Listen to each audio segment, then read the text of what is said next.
निवडणूक आयोगही सांगतो की ईव्हीएम मशीनमध्ये पारदर्शकता असतं, वेळ वाचतं आणि त्याच्यामुळे ईव्हीएम मशीनलाच आम्ही प्राधान्य देऊ अशा पद्धतीचे निर्णय आपण पाहतो आहे. आमदार अपात्रतेसाठी 2 वर्ष झाले, त्याचा निकाल लागला नाही. पण ईव्हीएम मशीनच्या बाबतची जी भूमिका घेऊन काही लोक कोर्टात गेलेत, तर कोर्टाने 2 तासात त्याचा निकाल देऊन मोकळा केला. म्हणजे माननीय सुप्रीम कोर्ट इतकं फास्ट आहे त्याच्या मामल्यामध्ये की मतदानाचं माझं मत, जो माझा एकमेव अधिकार आहे, प्रत्येकाचा जो अधिकार आहे तो मताचा अधिकार आहे, त्या अधिकाराबद्दल जर माननीय सुप्रीम कोर्ट 2 तासात त्याचा निकाल लावतो आणि आमदारांच्या अपात्रतेला 2 वर्ष होऊनही गेले तरी अजूनही निकाल लागला नाही. याचा अर्थच ईव्हीएम मशीनचा हा जो विश्वप्रेम जे आहे ते आपल्याला लक्षात येत आहे. मग ह्या सगळ्या पारदर्शकता त्याच्यामध्ये आहे असं त्यांनी सांगितल्यानंतर मग आमचा सवाल आहे की तुम्हाला रात्र उशिरा का लागली? मग रात्री 11:59 तुम्ही शेवटचं झालेल्या वोटिंगचं सगळं निर्देशांक आणून दिलेलं आहे. त्यानंतर दुसऱ्या दिवशी 3 वाजता पुन्हा आपण 1.3% मतदान वाढवत आहे. 9,99,559 मतं तुम्ही जे वाढवलेले आहेत ते कसे वाढले? रात्री का नाही डिक्लेअर केलं? दुसऱ्या दिवशी का करतात आहात? या प्रश्नाचं उत्तर द्या. मग पारदर्शकता कुठे राहिली याचं उत्तर त्यांनी दिलं पाहिजे. आज आम्ही ही बाब आमच्या राष्ट्रीय नेतृत्वाने लक्षात घेतली. आज संघवीजी, आमचे वेणुगोपालजी, रमेश चन्नीतलाजी, माझी पण सही त्याच्यात राहणार आहे. अशा 5-6 लोकांचं एक डेलिगेशन आज मुख्य निवडणूक आयोगाला पण दिल्लीमध्ये भेटणार आहे. कारण की हे विषय गंभीर आहे.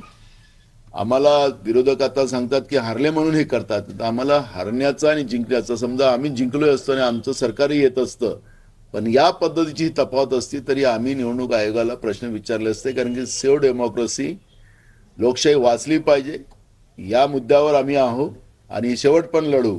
काँग्रेस पक्षाचा इतिहास या देशातल्या सगळ्या लोकांना माहिती आहे. स्वातंत्र्याची लढाई आम्ही निस्वार्थ लढलेली होती. देश स्वातंत्र्य म्हणून काँग्रेसने दिलं. डॉक्टर बाबासाहेब आंबेडकरांच्या संविधानाच्या आधारावर सगळ्यांना एक मताचा अधिकार आणि त्या मताच्या जनतेच्या भीतीमुळे सरकारला काम करावं लागत होतं. पण आज जनतेची भीतीच सरकारच्या मनातून बाजूला झालेली आहे. महाराष्ट्रामध्ये निकाल लागून आज 5-6 दिवस झाले, पण 5-6 दिवसामध्ये सरकारच अस्तित्वात नाही. शेतकऱ्यांचे प्रश्न अजूनही, त्यांचा कापूस खरेदी केला जात नाही, सेंटर सुरू झाले नाहीत, धानाच्या खरेदी केंद्र सुरू झाले नाहीत, सोयाबीन खरेदी केंद्र सुरू झाले नाहीत. शेतकऱ्यांना वाऱ्यावर सोडण्याचं काम झालं. मोठ्या प्रमाणात आत्महत्या शेतकऱ्यांच्या वाढत चाललेल्या आहेत. तरुणांच्या नोकऱ्यांचा प्रश्न आहे. महागाई रोज आभाळाला टेकत चाललेली आहे.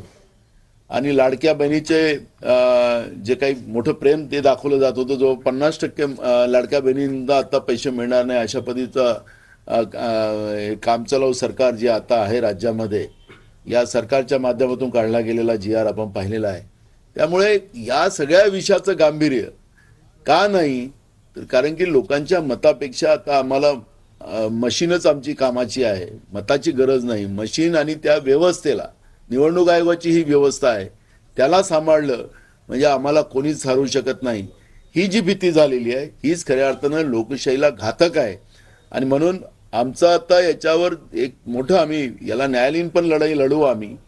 आणि दुसरं, आज मुख्य निवडणूक आयोगाला आमचं जे डेलिगेशन राष्ट्रीय मेळाव्याला चाललं, त्यामागचा उद्देशच आहे की निवडणूक आयोगाने या सगळ्या प्रश्नांचे उत्तर दिले पाहिजे. आम्ही न्यायालयीन पण लढाई लढू आणि ही रस्त्यावरची पण लढाई लढू. ही भूमिका काँग्रेस पक्षाची आहे. कारण की लोकतंत्र, लोकशाहीच आता धोक्यात आलेली आहे. आणि ही लोकभावना आहे, हे फक्त काँग्रेस पक्षाचंच मत नाही, हे जनभावना आहे. आणि ह्या जनभावनेची लढाई काँग्रेस लढेल आणि लोकशाही वाचवेल. सुधीर मुनगंटीवार म्हणाले की जर का तुमचा ईव्हीएम वर आक्षेप असेल तर ज्या राज्यामध्ये ईव्हीएमच्याच निवडणुकीमध्ये तुमचं सरकार स्थापन झालं तिथले सरकार राजीनामा देईल का? याला धरून एक प्रश्न आहे. पृथ्वीराज चव्हाण म्हणाले की